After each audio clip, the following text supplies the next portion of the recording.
Hello बच्चों, कैसे हो आप सभी। आशा करती हूँ आप सभी बहुत अच्छे होंगे।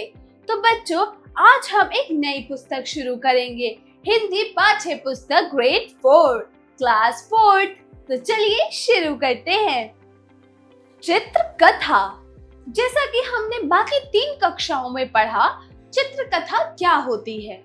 चित्र कथा एक वो कथा होती है, ये इस तरह की कथाएं हैं जो हम चित्र के जरिए पढ़ते हैं या फिर चित्र के जरिए समझते हैं, उन्हें हम चित्र कथा कहते हैं।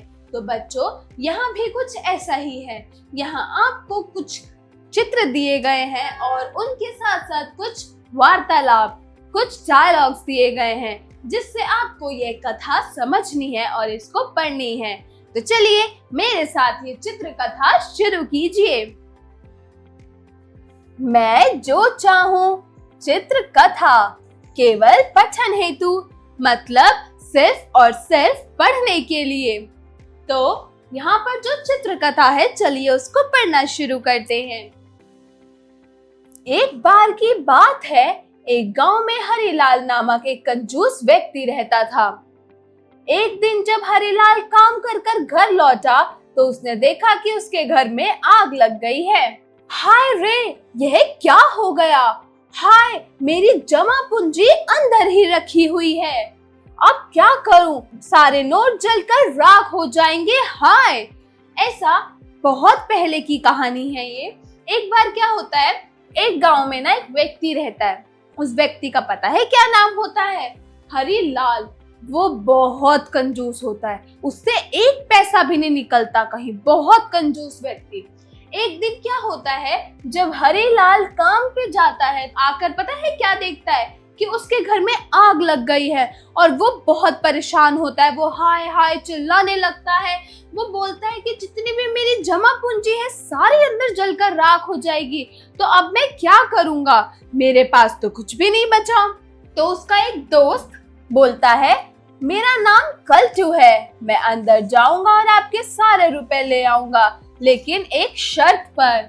वहाँ एक व्यक्ति खड़ा होता है। वो आकर हरिलाल से बोलता है कि मेरा नाम कल्टू है, मैं तुम्हारी मदद कर सकता हूँ, मैं इस आग में जाके तुम्हारे सारे नोट ले आऊंगा, सारे रुपए ले आऊंगा, लेकिन मेरी एक शर्त है। तो हरिलाल बोलता है, हाँ ठीक है, परंतु तुम्हारी शर्त क्या है? तो कल्टू बोलता है, मैं जो चाहूंगा वही आपको दूंगा और बाकी का खुद रख लूंगा। ऐसा कल्टू बोलता है कि अगर मैं नोट वो लेकर आऊंगा, वो मैं सारे रुपए लेके आऊंगा, तो जितनी मेरी मर्जी होगी मैं उतने ही तुम्हें दूंगा, बाकी सारे रुपयों को मैं अपने पास ही रख लूंगा। तो हरिलाल बोलता है, मुझे तो मंजूर है, लेकिन जल्दी जाओ नहीं तो सारे रुपए जल जाएंगे। रुपए रसोई की अलमारी में एक थैले में रखे हुए हैं। लुटेरों को छलावा देने के लिए मैंने वहां थैला रखा था।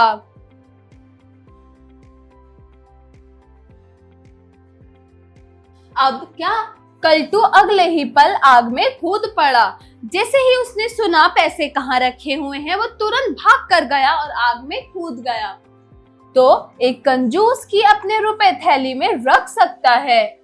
वो बोलता है कल्टू कि ये कंजूस ही होगा जो अपने रुपयों थैली में रखेगा, वरना कोई भला व्यक्ति जो कंजूस ना हो वो रुपये थैली में थोड़ी रखेगा। थोड़ी देर बाद कल्टू रुपयों का थैला लेकर वापस आया। तो हरिलाल बोलता है, ओ उसने तो यह काम कर दिखाया, वाह। तो लाओ थैला मुझे दे दो। अब कल्टू चुप थैला जो लेकर आया है, हरिलाल कल्टू से थैला मांगता है कि लाओ मुझे मेरा थैला दे दो। तो कल्टू बोलता है, इतनी भी जल्दी क्या है भाई, याद कीजिए हमारे बीच में क्या तय हुआ था। मैंने कहा था ना कि जो मैं चाहूंगा वही आपको दूंगा, बाकी का खुद रख लूंगा, तो मैं आपको यह दूंगा। वो क्या बोलता है कल्टू हरिलाल से कि इतनी जल्दी क्या है थैला लेने की, जरा सब्र करो, हमारे बीच में क्या तय हुआ था याद तो करो। क्यों, हम दोनों के बीच में यह तय हुआ था कि मैं जो रुपए लाऊंगा उसमें से जो मैं चाहूंगा तुम्हें बस उतना ही दूंगा, बाकी का मैं अपने पास रखूंगा, तो यह लो। तो उसने कुछ पैसे दिए। पता है कितने? सिर्फ 1 रुपए। तो हरिलाल कहता है, सिर्फ 1 रुपए?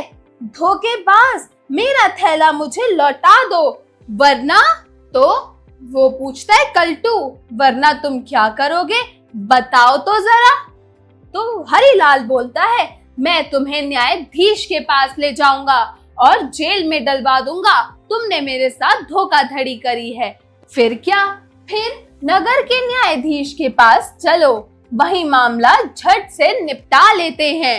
हर जिले का, हर नगर का एक न्यायाधीश होता, तो वो क्या करते हैं, वो नगर के न्यायाधीश के पास जाते हैं और वहां पर झट से अपना डिसीजन यानी कि अपना मामला झट से निपटा लेते हैं। तो कल्टू कहता है, ठीक है, तो फिर चलो। तो जल्द ही मामला न्यायाधीश के सामने पहुंचा। न्यायाधीश ने कुछ देर तक उस पर विचार किया और उस पर अपना फैसला सुनाया।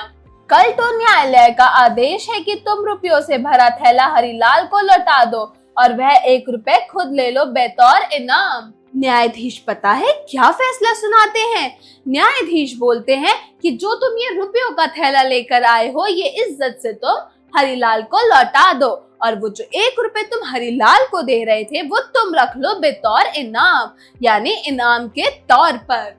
तो कल्टू बोलता है, लेकिन न्यायाधीश जी, हमारे बीच तय हुआ था कि मैं जानता हूँ कि क्या तय हुआ था।